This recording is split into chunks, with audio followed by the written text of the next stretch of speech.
Acabamos de terminar la primera epístola de Juan, y si alguien estuviera interesado, pues están en internet, en YouTube, los dos últimos sermones. ¿Cómo puedo saber que no soy un muerto viviente? Y entonces estuvimos viendo evidencias de que soy cristiano. Vimos 10, 11 evidencias de que soy un cristiano, y todo esto está basado en Primera de Juan, porque Primera de Juan fue escrito para que aquellos receptores de la epístola se comprobaran y se examinaran a sí mismos si de verdad eran hijos de Dios. Y estas 10 o 11 características que mencionamos son resultados de la salvación. No son para ser salvos, sino resultados de la salvación. Y esto era importante porque recordar, y esto sirve como introducción para Segunda de Juan, recordar que el apóstol Juan estaba tratando de rebatir un grave problema que estaba entrando en las iglesias. Se llamaba gnosticismo. Y estaba tratando de tergiversar la verdad de Dios, estaba tratando de enseñar unas falsas y erróneas doctrinas. Tales eran que quien creyera eso, según la Biblia, no puede ser salvo.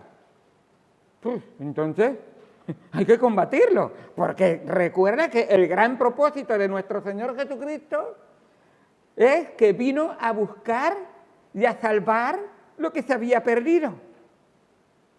Que Él vino para que el mundo fuera salvo por Él. Entonces estas doctrinas tenían que combatirse. Bien es verdad que ya veremos en un momento que el Señor advirtió, vendrán engañadores, que incluso tomarán mi nombre y se llamarán cristianos y engañarán a los pobres incautos, a los pobres ignorantes, a los pobres incluso que están en una iglesia que simplemente dice, yo me doy lo que me den masticado, lo que yo no voy a masticar nada. Y entonces el apóstol Juan les dice, si amáis a Dios, entonces debéis de amar la palabra de Dios. Y si amas la palabra de Dios, ¿cómo es que no la conoces? ¿Cómo puedes hablar de que amas a esta persona, a tu esposa o a tu esposo, si no le conoces de nada? Si no hablas con él o con ella, si no tratas nada de nada. Y de esa manera, así nos dice el Señor. Si me quieres conocer, esposa, ¿quieres conocer al esposo? Iglesia, ¿quieres conocer a Jesucristo?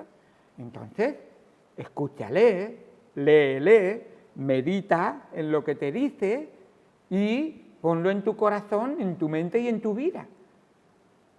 Así que, Segunda de Juan, vemos aquí que esta carta, a propósito, os recomiendo ver, porque esta carta no es que sea paralela, es consecutiva a la primera epístola. No en vano se llama segunda. No necesariamente va dirigida a la misma grupo de personas o a la misma persona, pero sí que el tema es el mismo y lo lleva un poco más adelante, el tema. Allí trataba de mostrar en Primera de Juan que si tú no amas, entonces no has conocido a Dios, que es amor, como nos dice Primera de Juan 4:8. Entonces, si ese amor de Dios no está en tu corazón, entonces no eres de Dios. ¿Y cómo puedes saber eso? Dice, si tú no amas al hermano que ves con los ojos, ¿cómo me puedes decir que amas a Dios que no le ves? La demostración de que amo a Dios no es para ser salvo, pero es que esa demostración es que yo muestro ese amor, a mis hermanos. Tengo comunión con ellos, tengo compañerismo con ellos, y uno de los resultados es que estás en la iglesia, con los hermanos. Yo amo a los hermanos, pero no los veo nunca, no voy nunca a la iglesia. Eso no es amor. Ese no participa del amor unos con otros. Ese no es la relación que el Señor Jesucristo quiso tener con sus discípulos y enseñó a sus discípulos que transmitieran a sus seguidores, a los seguidores cristianos y a su vez a la iglesia. Así es como lo enseña. Así que no puede decir yo amo a Dios, pero yo a los hermanos no les tengo ningún aprecio, ni les conozco. Y Dios dice, piénsalo 2 veces, porque si has sido salvo, eres muy bebé en Cristo. Tienes que crecer, tienes que fortalecerte, tienes que entender que para conocerme a mí, tienes que estudiarme, leerme y vivirme. Y vivirme es la iglesia, el día a día. Así que en 2 de Juan vemos que esta cartita tan cortita es la carta más próxima a la forma de carta convencional del mundo grecorromano. Esas cartas que vemos tan largas, esos son estilos de otros, de lo que eran los hebreos o cosas así. Pero esta carta se ve realmente que normalmente solía ocupar una carta que mandaban entre el imperio griego o después el imperio romano, solía tener un papiro. Y un papiro es justo las palabras griegas que contienen más o menos 2 de Juan y 3 de Juan. Y es lo que solían. Un papiro era enrollado, era un solo rollo. Y eso era lo que solía... Y solían tener en cuenta que hubiera 300 palabras griegas, más o menos. Y así que cuando llegaban, pues ahí se extendían. Tenían una salutación, tenían un reconocimiento, solían tener un motivo, el motivo, y terminaban con un nombrar personas, el reconocimiento final, nombrar a personas. Muy bien, pues vamos a leerla en un momento, aunque me gustaría leer Salmo capítulo número 1, pero vamos a leer aquí, oramos y después leeré Salmo capítulo número 1. Dice: el anciano a la señora elegida y a sus hijos, a quienes yo amo en la verdad, y no solo yo, sino también todos los que han conocido la verdad, a causa de la verdad que permanece en nosotros y estará para siempre con nosotros. Sea con vosotros gracia, misericordia y paz de Dios Padre y del Señor Jesucristo, Hijo del Padre, en verdad y en amor. Mucho me regocijé porque he hallado a algunos de tus hijos andando en la verdad, conforme al mandamiento que recibimos del Padre. Y ahora te ruego, Señora, no como escribiéndote un nuevo mandamiento, sino el que hemos tenido desde el principio, que nos amemos unos a otros. Y este es el amor, que andemos según sus mandamientos. Este es el mandamiento, que andéis en amor como vosotros habéis oído desde el principio. Porque muchos engañadores han salido por el mundo que no confiesan que Jesucristo ha venido en carne.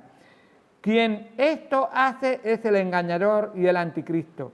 Mirad por vosotros mismos para que no perdáis el fruto de vuestro trabajo, sino que recibáis galardón completo. Cualquiera que se extravía y no permanece en la doctrina de Cristo, no tiene a Dios. El que persevera en la doctrina de Cristo, ese sí tiene al Padre y al Hijo. Si alguno viene a vosotros y no trae esta doctrina, no lo recibáis en casa ni le digáis bienvenido. Porque el que le dice bienvenido participa de sus malas obras. Tengo muchas cosas que escribiros, pero no he querido hacerlo por medio de papel y tinta, pues espero ir a vosotros y hablar cara a cara para que nuestro gozo sea cumplido. Los hijos de tu hermana, la elegida, te saludan. Amén. Vamos al Señor en oración. Amado Padre, Dios Santo, gracias por tu palabra. Gracias, Señor, porque ella es completa y perfecta, Señor. Ella es autosuficiente, no necesita que le añadamos ni le quitamos, no necesita de psicología ni de inteligencia humana. En ella está todo lo que el Hijo de Dios necesita para vivir la vida que agrada a Dios. Hoy, Señor, te agradecemos que podemos abrir tu palabra con libertad, que no tenemos que mirar quienes estarán esperando para hacernos daño, pero, Señor, sí que hay falsos maestros, falsos cristos, falsos, Señor, cristianos, que tratarán desde dentro de la iglesia de destruir tu iglesia. Así lo anunciaste tú, Señor, y así nos pides a nosotros que perseveremos en la verdad, que conozcamos la verdad y escudriñemos la verdad para que vivamos en la verdad. Y como tú mismo enseñaste, porque solo la verdad nos hará libres, Señor. Hoy pido que tu verdad, tú, te personifiques en nuestras vidas y nos manifiestes realmente lo que nuestras vidas necesitan de ti. Gracias por todo lo que haces, por cada uno de nosotros, por cada una de las familias aquí representadas. Ayúdanos, Señor, a que esta verdad transforme nuestros corazones y estemos dispuestos a mostrarles al mundo que la verdad es absoluta y única y que no va a cambiar, haga lo que haga el mundo, y que nosotros estamos en la verdad y vamos a permanecer en la verdad. En el nombre de Cristo Jesús te lo agradecemos y te lo pedimos todo. Amén. Amén. Dice el Salmo 1, versículo 1 y 2. Salmo 1, versículo 1 y 2. Supongo que algunos de vosotros habéis llegado incluso a casi memorizarlo.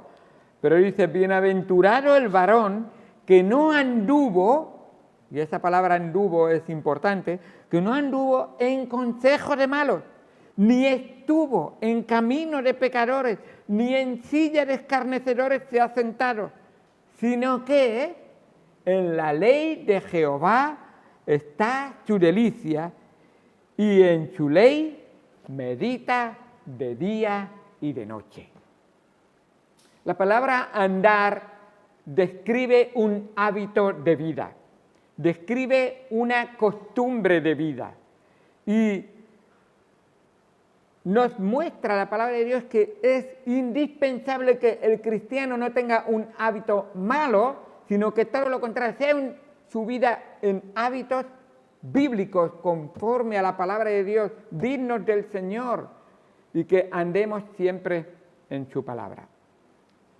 Como os estaba diciendo, quisiera primero introducir esta carta y tras ese versículo para llamar la atención, que desarrollaremos en un momento, o esos textos para llamarnos que desarrollaremos en un momento, quisiera hablaros del autor. El autor de esta carta. ¿Habéis leído el nombre? ¿Qué nombre dice? No hablo del título, sabéis que los títulos no estaban, ¿eh? Así que en el resto de la carta no ves nada más que una sola connotación que nos hace pensar que es el mismo que la primera epístola de Juan. Se llama a sí mismo el anciano. Así que el anciano habla de ese apóstol de edad avanzada. De hecho, fue predicho en aquella último encuentro del Señor con sus discípulos, cuando preguntó precisamente a Pedro por 3 veces, ¿Pedro me amas? ¿Pedro me amas? ¿Pedro me amas? Y de alguna manera le hizo pensar y se sintió verdaderamente compungido por dentro y en algún momento triste, por supuesto, porque por 3 veces él le había negado al Señor Jesucristo cuando estuvo en aquel momento en el pretorio, en aquel momento crucial del Señor Jesucristo. Pues en aquel mismo momento que estaba preguntándole a Pedro, Pedro dice, ¿y qué de este? Y señala al más joven de los 12 apóstoles. El más joven de los 12 apóstoles era Juan. Y el Señor Jesucristo le dice, ¿y qué? Si yo quiero que este llegue a una edad avanzada, tú mira tu relación conmigo. Tú no eres responsable de la relación de él o ella con el Señor. Porque si tu relación conmigo es correcta, tú serás un buen ejemplo para él y para ella. Si tú tienes buena relación conmigo, serás un buen ejemplo para él, para ella, creyente o no creyente. Y esa es tu responsabilidad delante de todo el mundo. Tengo que tener una estrecha comunión con mi Padre, con mi Salvador, y que el Espíritu Santo que mora en mí desarrolle plenamente todo su potencial. Él es santo, así que yo seré santo como Él. Él está dedicado a guiarme en la palabra de Dios, la palabra de Dios va a hacer luz en mi camino. Y así, realmente, es como cuando nuestra relación vertical está bien, entonces la horizontal viene naturalmente bien, también. Aunque sí que es verdad que habrá oposición, y en ese sentido no eres tú, porque dice el Señor, estás bien con todos en cuanto dependa de vosotros. Vosotros estáis bien conmigo, entonces tratad de mostrar ese amor que me tienes a mí, amar a tu prójimo. Ahora tu prójimo, tú déjale, él es responsable delante de mí. Así que el Señor le dice que este anciano, este apóstol, llegaría a ser anciano. Estamos cerca del año, cuando se escribe esto, 90-95. Precisamente cerca de los años que tenía el apóstol Juan. Y habla de esa edad avanzada del apóstol, nos habla también, anciano, nos habla de esa autoridad que él tenía, porque recordad que los apóstoles eran columnas de la iglesia. Ellos establecerían las doctrinas de la iglesia guiados por el Espíritu Santo. Ellos enseñarían a la iglesia. Y bien que lo hicieron, que 12 hombres fueron capaces, por la obra del Espíritu Santo, por supuesto, y por el poder de Dios a través de su palabra, de transformar el mundo entero. Así fueron acusados en su principio. Las autoridades, cuando cogieron a Pedro y a Juan, le dijeron: ¿qué es lo que habéis hecho? Que habéis sembrado vuestras enseñanzas de Jesucristo y habéis trastornado el mundo entero. Hombre, claro que ha cambiado el mundo entero desde entonces. Y mucho. Pero va a ser aún mucho más trastornar el mundo entero, porque el día que el Señor Jesucristo venga, el mundo entero va a temblar, realmente. ¿Cómo no? Los hijos de Dios deberíamos de estar seguros en Él y no tener ningún temor, como dijo el mismo apóstol Juan en Primera de Juan. ¿Quién es el que vence el mundo? Sino el que cree que Jesús es el Hijo de Dios. Has vencido al mundo realmente. Pero muchas veces me creo que los cristianos nos presentamos ante el mundo como si fuéramos los perdedores, como si fuéramos cobardes o tímidos. Y realmente el Señor Jesucristo dice todo lo contrario. Sois los vencedores. ¿O no recuerdas Romanos 8:37? Somos más que vencedores. Si os acordáis de la palabra en el griego, ¿no? De más que vencedor. Una marca de deporte ha cogido la palabra, Nike. Esa palabra Nike es más que vencedores. Esa es la palabra. Y lo tenemos ahí, y sin embargo nos presentamos entre más como con cierta timidez. Acabamos ahora mismo yo he mandado un aviso a algunos, lo mandaré a todos. Acabo ahora mismo en una iglesia de decir, vamos a celebrar una conferencia sobre la familia bíblica. Y un grupo LGTBI ha protestado y han clausurado esa conferencia. ¿Qué está pasando? No, es que han dicho, es que para no herir la sensibilidad preferimos clausurar la conferencia. ¿Cómo? No sé, no he leído todo el artículo entero, pero ha ocurrido aquí en España a propósito, pero te quedas sorprendido. Ya van a instarnos qué tenemos que creer o qué tenemos que hacer o qué podemos hacer. Está listado ya, hermanos, no hay nadie más. Recuerda las palabras de Pedro y Juan, ¿no? Precisamente el escritor de esta epístola. Es necesario obedecer a Dios antes que a los hombres. Y mucho más a hombres que se desvían de la verdad.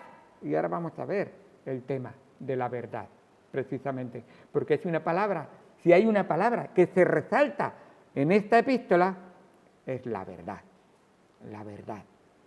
¿Cómo vive el mundo esquivando la verdad, no queriendo enfrentar la verdad e incluso viviendo en la mentira y llamando a la verdad mala y a la mentira o al pecado bueno?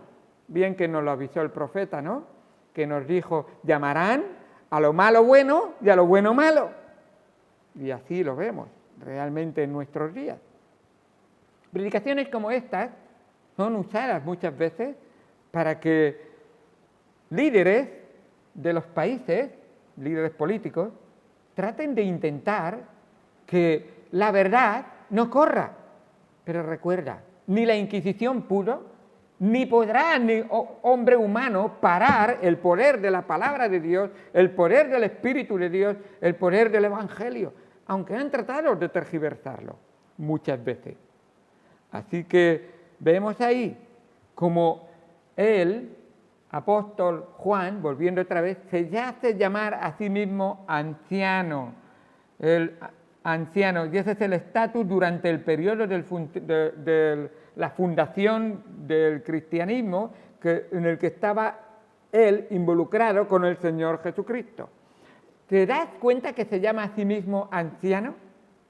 ¿Por qué no se llama papa? ¿Por qué no se llama obispo? Pues sencillamente porque el mismo Señor Jesucristo los constituyó apóstoles y los constituyó a todos igualmente.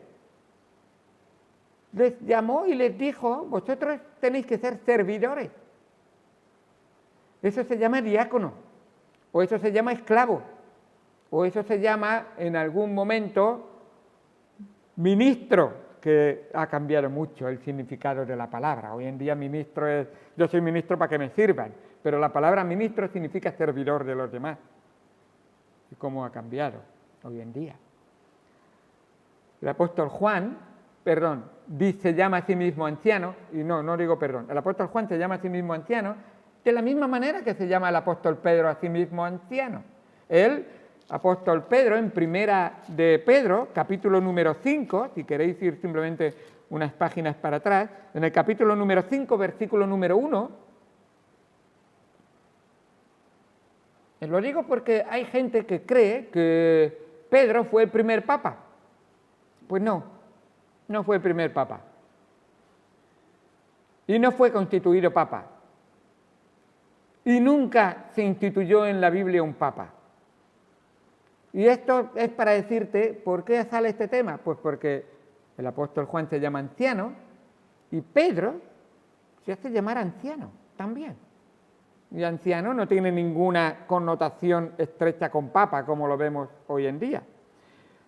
Primera de Pedro 5:1, ruego a los ancianos que están entre vosotros, yo anciano también con ellos, y testigo de los padecimientos de Cristo, que soy también partícipe de la gloria que será revelada. Y entonces dice, apacentad la grey de Dios que está entre vosotros, cuidando de ella. Os está diciendo, yo anciano os doy instrucciones y ejemplos de cómo tenéis que cuidar de vuestra grey. Y ahora, mira cómo tiene que cuidar de su grey, con una jerarquía, con una autoridad y con un mando. Espera, mira qué dice, versículo 2. Cuidando de ella no por fuerza. ¿De dónde sacas entonces que eres el rey o el papa o que tienes un ejército? No sale de la Biblia. Pedro está diciendo, no quiero papas. Lo ha dicho el Espíritu Santo. Dios lo ha revelado. No por fuerza, sino voluntariamente, no por ganancia deshonesta, sino con ánimo pronto, no como teniendo, ¿escucháis? Señorío. ¿Los papas han tenido señorío sobre las personas? Pues Pedro, el que se supone que es el primer papa, dijo, están muy equivocados. Ustedes no están andando por el camino correcto. No existe papa en la Biblia. No como teniendo señorío sobre los que están a vuestro cuidado, sino siendo ejemplos de la grey. Y esto es una realidad en todos los apóstoles. Si hubiera alguno, y ya hemos nombrado, que tendría algo que ver con ser papa, sería Pablo. Y Pablo nunca pensó. Pablo fue a Roma y estuvo en Roma predicando. Pedro no tenemos ninguna constancia de que pisó nunca Roma. No aparece en ningún momento.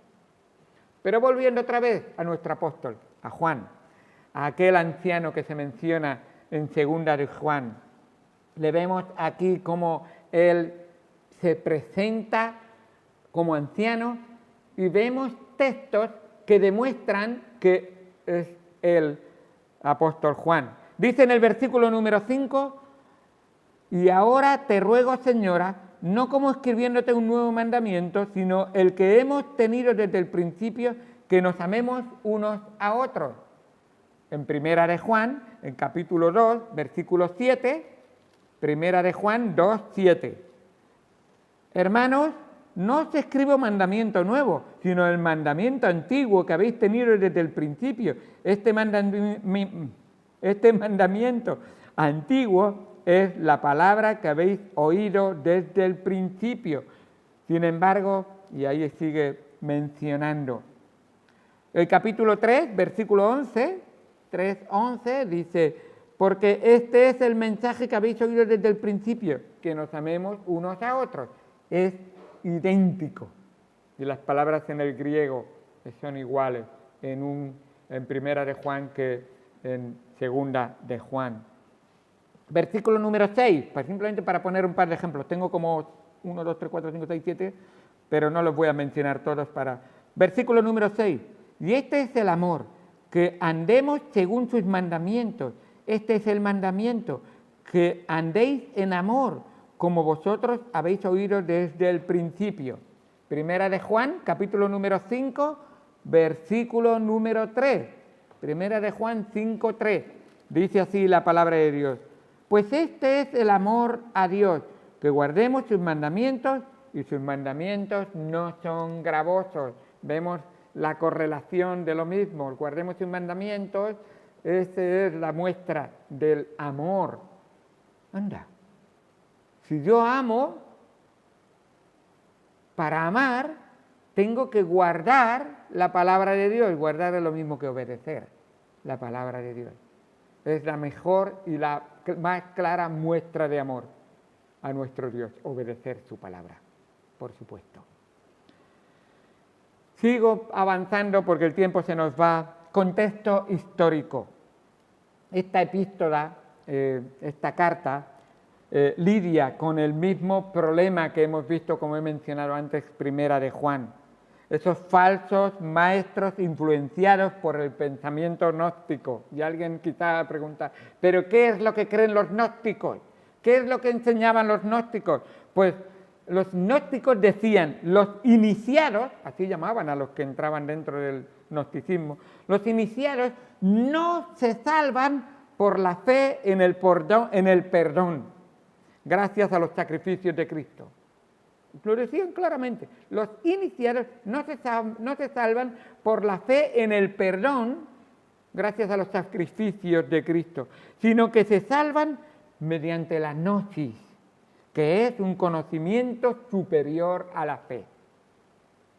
A propósito, ¿no os llama eso la atención? Gnosis tiene que ver con conocimiento, o sea, conocimiento, cuanto más conocimiento tengo de las cosas espirituales, de las cosas ocultas, soy más elevado. Y la palabra de Dios tiene que hablar de eso. El conocimiento, ¿qué dice? Envanece. Ellos decían, ni la sola fe ni la muerte de Cristo bastan para salvarse. Para ellos era incompatible un Jesucristo 100% Dios y un Jesucristo al mismo tiempo 100% hombre. Para ellos, para los gnósticos, lo material era todo malo, la carne es mala, lo espiritual es bueno. Entonces, solamente el espíritu, y el espíritu tiene que ver con un conocimiento superior para ellos. Solo el espíritu puede salvarse. Toda carne será aniquilada. Creo que os conté cómo esto se plasma hoy en día. Una supuesta cristiana un día me mencionó, pastor, me dijo, yo puedo servir al Señor con mi vida, aunque servir a mi Señor con mi alma, dijo, en la iglesia, aunque con mi carne viva lo que quiera vivir. La carne al final va a la tumba y se deshace. Eso fueron sus palabras. Pero el espíritu es salvo. Y ella utilizó estos términos que están basados en versículos bíblicos, pero están manipulados. El espíritu es bueno, la carne es mala. Es la idea de los gnósticos. El espíritu se salva, la carne se pierde. ¿Cómo? ¿No dice la palabra de Dios que somos templos del Espíritu Santo? ¿No dice la palabra de Dios que debemos ser santos en cuerpo, alma y espíritu? Me parece que estás creando una dicotomía, estás haciendo una separación imposible. Si tu carne peca, tu espíritu está sufriendo y está padeciendo y está teniendo una lucha, si eres verdadero hijo o hija de Dios, una lucha dentro de ti terrible. Y el apóstol Pablo lo expresó en Romanos capítulo 7. ¿Os acordáis, no? De que la carne quiere una cosa, el espíritu quiere otra y luchan entre sí y siempre vence el que alimento. Pero miserable de mí, dice el apóstol Pablo, ahí en capítulo 7, Romanos. ¿Quién me librará de este cuerpo de pecado y de muerte? Pero hay que someterlo. Y nos dice en el capítulo 6 que no reine en vosotros, en vuestro cuerpo mortal, el pecado. En ningún momento. Así es. Así que con esta enseñanza de los gnósticos, vemos realmente que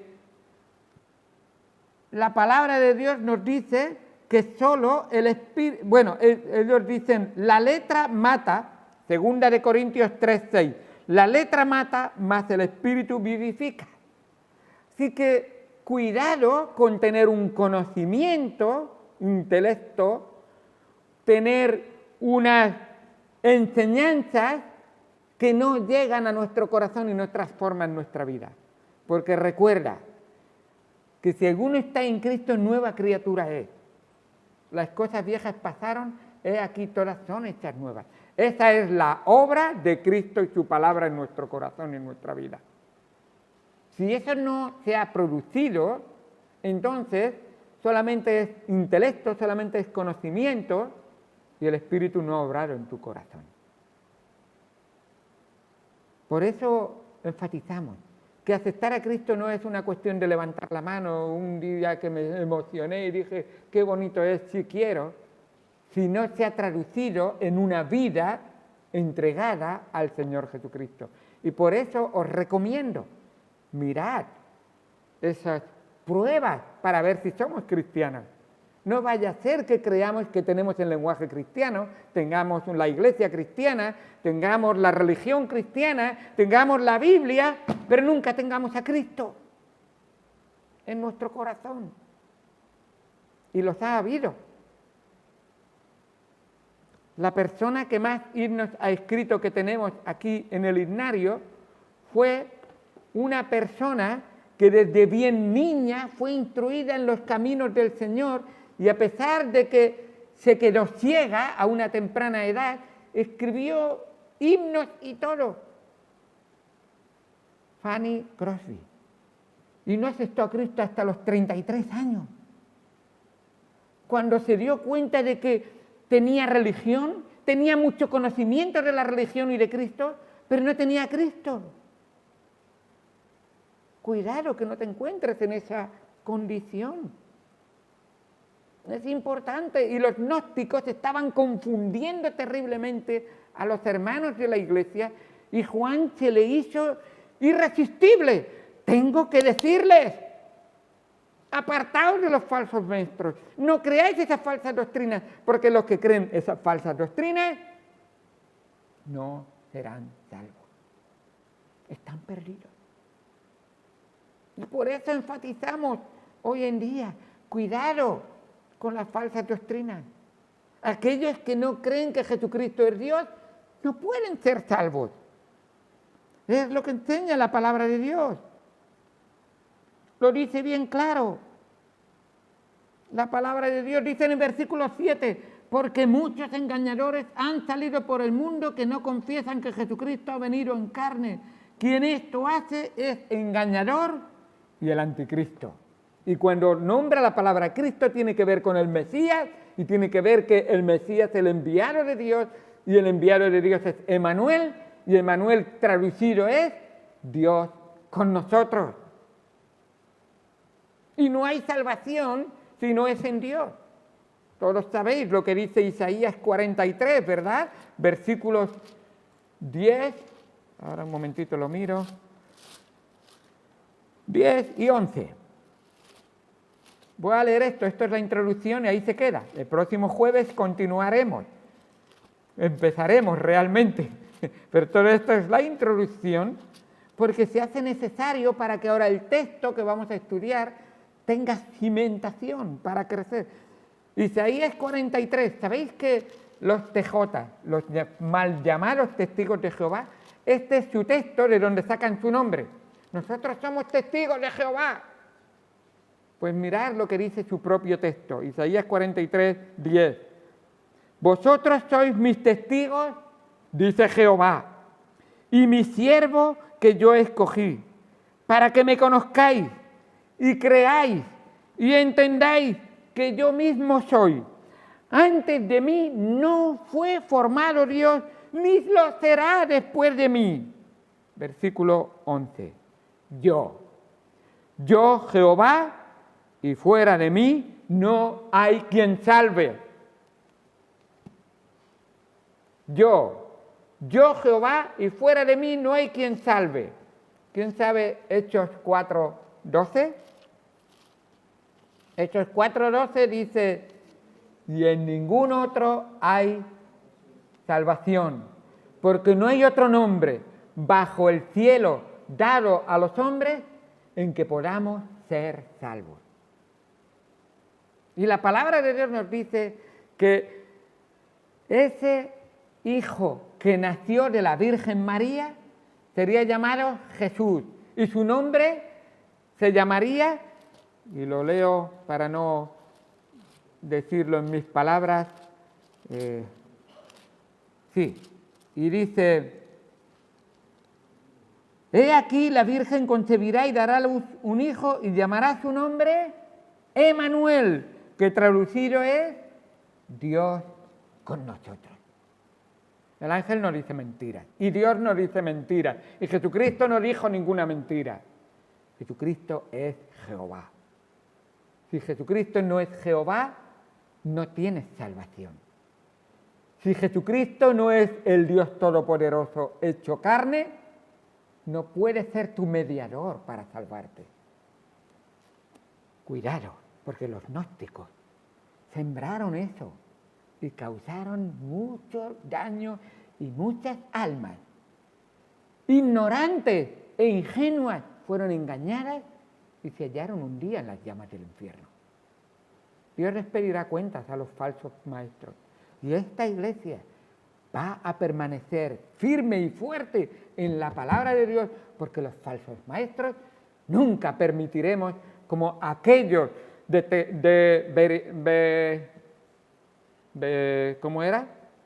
Bereanos, como aquellos cristianos de Berea que escudriñaban las Escrituras para ver si eran las Escrituras cuando escuchaban las palabras del apóstol Pablo, y era el apóstol Pablo, y dice Pablo, estos cristianos eran más nobles porque al escuchar mis palabras iban a su casa y estudiaban las Escrituras a ver si lo que yo les decía era conforme a la palabra de Dios. Y lo dice Pablo, dice, ¿están intentando dudar mi palabra? No, él dice, estáis haciendo bien. Y yo os digo, cada vez que venís a la iglesia y hay algo que no estáis muy seguros, a la Biblia, a la palabra de Dios. Si no hablaré yo conforme a la palabra de Dios, dice Dios, no me ha amanecido. Y vosotros tenéis que ir a la palabra de Dios. Vamos al Señor en oración, se ha ido el tiempo, creo que es